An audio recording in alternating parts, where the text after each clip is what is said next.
Hey everybody, this is Brad Langdon again from MarineMax Stuart. Today I'm going to walk you through a 2024 38 GLS Cruisers Yacht. We're going to start up in the bow. You see you have expansive seating area. You have your windlass controls up front and a nicely stowed away anchor locker. This boat's equipped with the hardtop shade that comes off in the front as well. Follow me back and I'll show you the helm.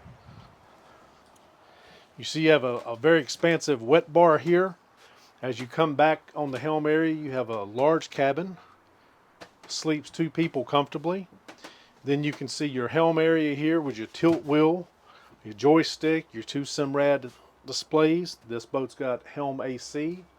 It has a very nice canvas enclosure as well. An awesome hardtop opening shade. Moving aft, you'll see you have your grill.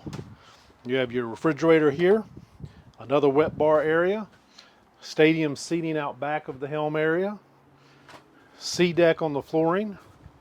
This boat's got a starboard side beach door, and you've got triple 400 Mercury outboards. If you guys like to see this boat, please give us a call at 704-215-3599. Again, this is Brad Langdon, MarineMax Stuart. Thank you.